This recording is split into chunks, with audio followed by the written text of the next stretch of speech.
Hey YouTube, it's Matt with Olympus Reptiles, and today I wanted to show a snake I haven't shown in quite a while, just to show the progress it's making, how it's looking, bringing it here in the nice light where you can really get a chance to see it, and that is our male RHINO VIPER. So we're going to weigh him for you too. I have no idea what he weighs, but this will give you an idea, a chance to kind of see him, see how those colors are coming in. I really like this snake. These reds have turned very dark. You know, they're not quite the same super bright red they were early on. As you can see, it's pretty chill. But again, like a gaboon viper, these things can strike very fast, so you don't want to give them a chance. They can also kind of make a leap if they need to. They're going to crawl very much the same way. So if you look how this thing is moving, you're going to make a liar of me, aren't you? They'll tend to move with their ribs as opposed to a slither. It's more of a rib crawl, kind of like a tank. We'll see if we can get it going here for a moment. Well, maybe. It's really kind of exploring things around. Some of the differences in these and the gaboon vipers, because everybody's familiar with a gaboon viper. I don't want you there yet. Oh, that scared you. I'm sorry, buddy. Everybody's familiar with the gaboon viper. Not as many are as familiar with the RHINO. So the RHINO viper is related. There is a cross you can do. It's a naturally occurring hybrid in the wild, which means I don't mind doing it. It's called a gabino. There you can really see how it moves by dragging its ribs around, very similar to gaboon viper. Treat these guys just like you would a gaboon for the most part as far as handling and how they strike. Habitat's pretty similar, but you want to make sure that they have good moisture and things like that to drink. You're going to want to spray them a little bit too, just like you would a gaboon viper. A lot of the care is very similar. These guys will have taller horns on their head than a gaboon will. So the horns are going to be a lot taller. The colors to me are a lot more vibrant, whereas the gaboon is much more muted. Both very pretty snakes in their own right. The content of the body is very similar. It's going to be a very heavy-bodied snake. It's going to feel the same. Should you ever get a chance to feel one, be very careful doing that. They're not going to be a very fast-moving snake. As you can see, it's very easy for me to control this thing on the table, move it around. I'm using a small hook to do it. To get it in here, I actually use a small hook on the upper portion of its body, similar to like this, and then I used a large hook and I had them crossed over just to help support the weight. It makes it very easy to walk with one. Two hooks keeps it from putting too much pressure in any one area. So a two hook carry is what you'll do with these guys, or a large flat hook. Again, similar to a gaboon viper. I like the colors on these for a captive animal better than I do a gaboon. I think the colors are just prettier. They just look neater and nicer. It's just me. Now the head is also different. Beyond just the huge horns that these guys develop, you also get a little bit of that kind of arrowhead look on the black. And again, I got to watch what this hand is doing, because these guys can go kind of anywhere they want when they strike. Let's pick it up. Gonna make sure we're in grams for you guys. Let's get a weight on this guy, because I would like to breed them very soon. Now for this small move, I can reset the scale. Oh, I do need to reset the scale. Oh, I know, buddy. He made me jump. As you can see, he'd prefer to be on two hooks, because we weren't acting like that coming into here. So it's more of a comfort thing. And that should give us a full weight on him. From what I can see, it looks like we're at 339 or 334 grams. So he's getting there. You know, being the male, he's going to be a lot smaller. And gaboon vipers, in general, are smaller. Okay, I'll use two this time. Are much smaller than, RHINO vipers. It's hard to talk when Darth Vader's hissing at me. Are typically much smaller than their counterpart gaboon viper. So with that, you're going to crawl through there for me. There you go. There you go. There you go. You're back on the table where you want to be. So with that size difference, one thing you want to remember should you ever go to breed is a gaboon, you'll want to be the female in the relationship, and you'll want the RHINO to be the male. The reason for that is, if you're going to have offspring and you did it the opposite way around, a small female RHINO viper may not be able to carry the gaboon babies the same. So you're going to want to have the male always be the smaller species. and the female be the larger species when you're crossbreeding. I shouldn't say always. There's always differences, because if you get some of the snakes in reverse where the male is actually bigger than the female, you reverse that. But in these, females are bigger, therefore male should be the smaller species, female should be the bigger species. It's going to give you higher production, all kinds of good stuff. That's just the way that I would recommend doing that. So let's talk about this. Does this make a good first venomous reptile? Man, on its face, it really does, doesn't it?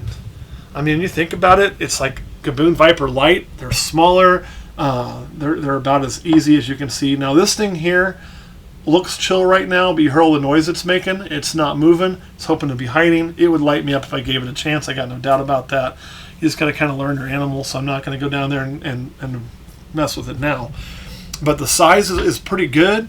You know, their ability to run away from you is pretty good. Their ability to hook on a table is pretty good. They don't hook and tail well. I'd recommend 2 hooks. So all of that would lead one to say, hey man, this makes a pretty good first venomous snake. However, I don't think it does. This is not what I would recommend for a first venomous snake. Here's the reason.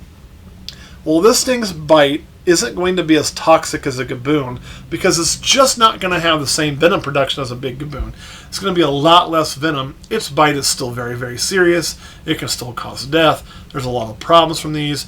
Your local hospital isn't going to have the treatment. You're going to have plans, know how to get the treatment, know how to get the anti-venom if you don't have it on hand, know where anti-venom is located in order to help save yourself. So that is kind of an issue with these. The other thing is, you're going to have to know a little bit about the treatment, because your local hospital probably doesn't. So you have to help them treat you. And that's kind of a big risk, right? Where if you work with something that's native, then you're in a lot better spot, because your local hospital should be able to treat a native snake bite. All native snake bites, save one, are treated with the same anti-venom.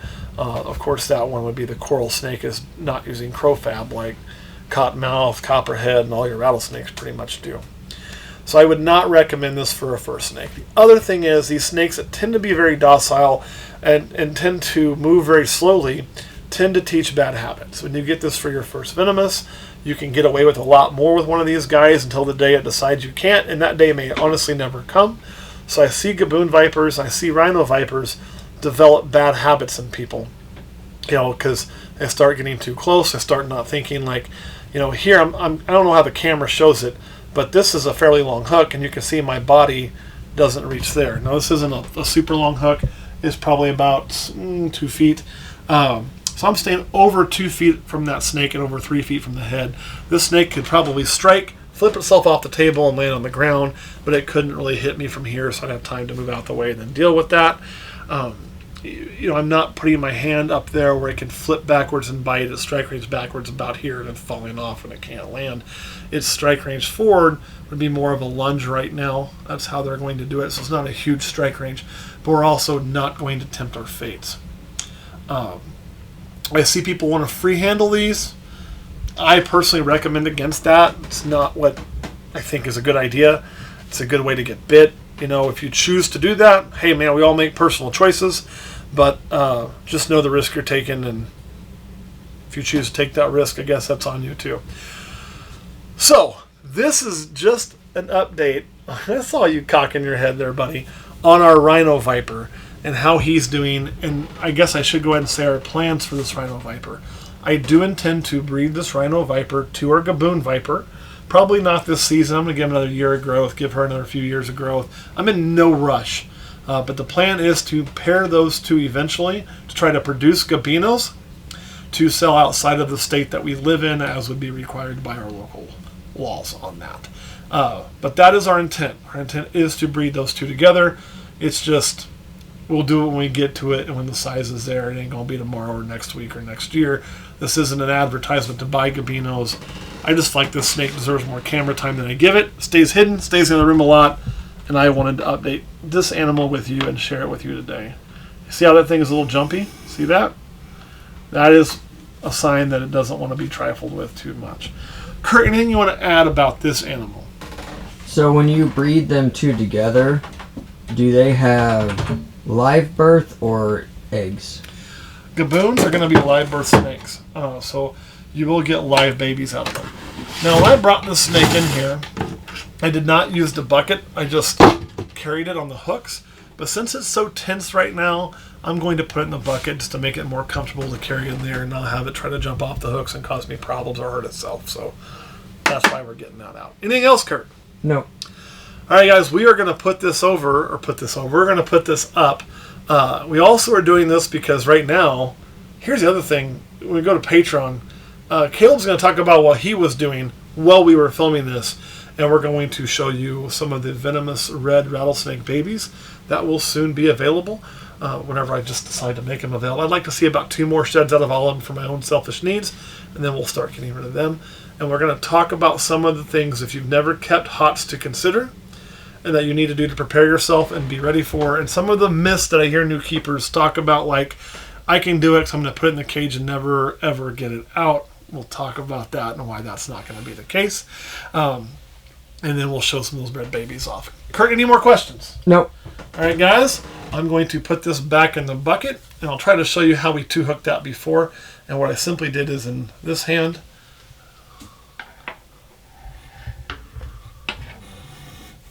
I know, girly. I said girly, but it's actually a boy. Because it's so heavy, I'm just trying to work this hook back.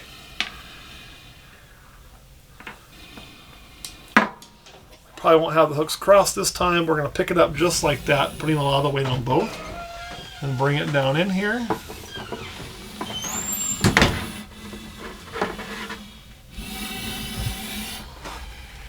Can I have that back? Thank you. And we are all done. All right, YouTube. We're going to slide over to Patreon, and we'll catch you next time.